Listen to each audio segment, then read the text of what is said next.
Welcome to the second half of World News Today. I'm Randolf Jamias. Heavy rains in Peru caused 5 rivers to overflow, damaging some 730,000 homes, officials said. Landslides have washed out roads and crops in the area, while floodwaters have entered houses. Local civil defense official Hugo Tavero said crops are being ravaged by the rains. He said in the preliminary evaluation, there are already 700 hectares of crops damaged, among them cacao, plantains, corn, and fruits. Back in Lima, weather experts said the flooded areas could count on more rain through Sunday. Meanwhile, in the U.S., icy streets, stuck cars, and frazzled drivers mark another day of a cold snap, gripping large swaths of the United States on Friday, with a winter storm threatening the northeast evening commute. A rapidly moving storm glazed the Midwest and South and headed east on Friday, threatening to bring snow and ice to the mid-Atlantic and northeast for the evening rush hour, forecasters said. In Allegheny, Pennsylvania, snow and icy conditions created travel nightmares, with reports of traffic snarls and several car crashes. Frigid temperatures in upper New York lent a double whammy to a building in Lake Placid. An early morning fire ripped through the building, which housed a few businesses, including a boating company, a taxi service, and a bakery. Forecasters said the cold would continue on Saturday and temperatures would start creeping up on Sunday. In other stories, at least 3 workers were killed and as many as dozens more were missing Friday after a mine collapsed in southern Ecuador. Several gold mines collapsed Thursday at the Pueblo Nuevo mining camp when heavy rains caused a mudslide. A state of emergency has been declared for the region, and mining activity in the region has been temporarily suspended. Among the 3 workers killed in the collapse was a Peruvian national. Rescuers have treated many more injured workers, and it is unknown how many more remain beneath the rubble. The ongoing rescue effort has involved dozens of soldiers, police officers, and firefighters, in addition to medical experts, Red Cross workers, and trained dogs. And in Russia, a huge fire Friday ripped through skyscraper in Moscow, the Federation Tower, which is set to become Europe's tallest after completion. This is the second fire that set the tower ablaze. The first happened in April 2012. About 220 workers were evacuated from the structure, and it has been confirmed that there is death or injury from the accident. According to preliminary investigations, the fire broke out on the heat-insulating materials piled on the 24th floor, covering an area of 60 square meters. The city's fire department sent firefighters and equipment, including helicopters, to put out the fire. The fire lasted about 1.5 hours before it was fully put out. Back in the U.S., people are flocking to the U.S. city of Detroit to check out the latest in new cars. One of the world's largest motor shows is underway.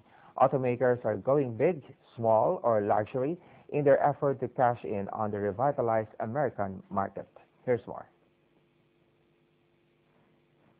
The 2013 North American International Auto Show wrapped up in the Motor City on Sunday.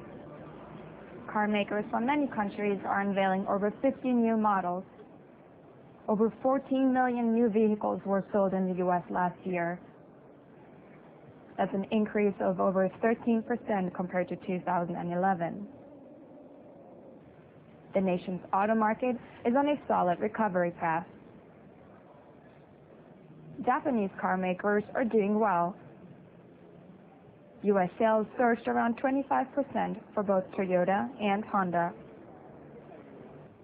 That's in large part because their small, fuel-efficient cars are becoming more popular as gasoline prices increase.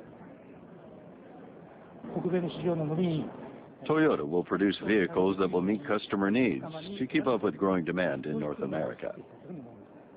We have an exciting new concept vehicle that indicates a key direction for our continued global growth.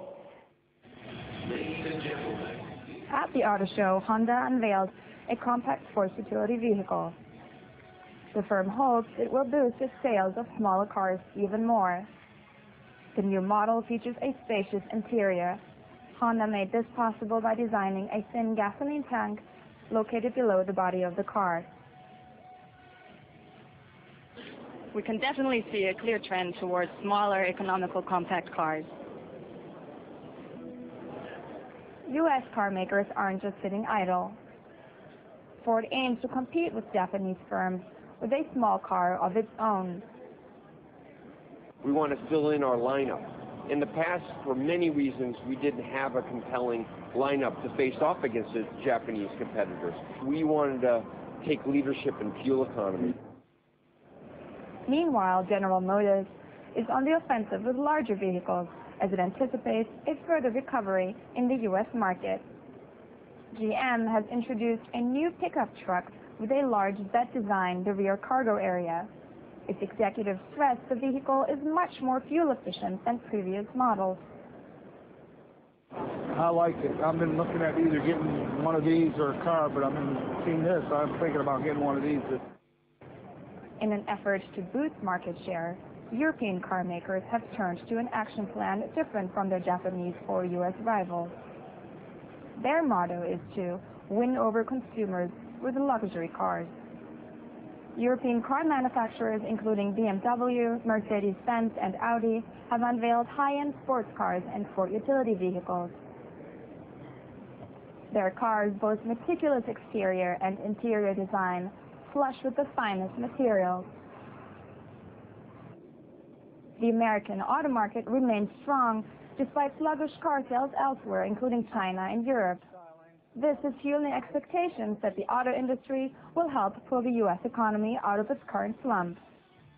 Mina Bakti-Berko, NHK World, Detroit. Now in France, a French town awaiting winners of a global sailing race instead woke up to an 18-meter beached whale on Friday. The Sablé-d'Olonne seaside resort was readying itself for the appearance of the first boats in the Vendée Globe sailing competition, where the unexpected arrival was found. As crowds gathered around the town's beach, bystanders expressed surprise at the sight and were sad to lose such a creature whose body is currently cordoned off from the public. As for the sailing race, Vendée Globe said that the winning team should cross the finish line early on Sunday morning. And finally, in golf, Briton Chris Woods will take a 3-shot lead into the final round of the Qatar Masters, hoping to end an elusive 5-year search for his first win on the European Tour. The 25-year-old Englishman was 2 shots off the lead at the start of the day, but worked his way to the top of the leaderboard with 5 birdies in his first 8 holes and an eagle at the par 5 10th in a round of 64.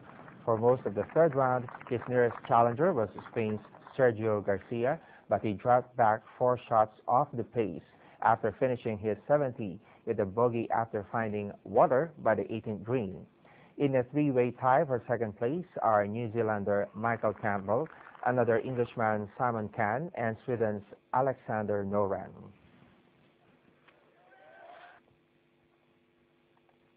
On that note, we end today's World News. Thanks for the company and have a good one.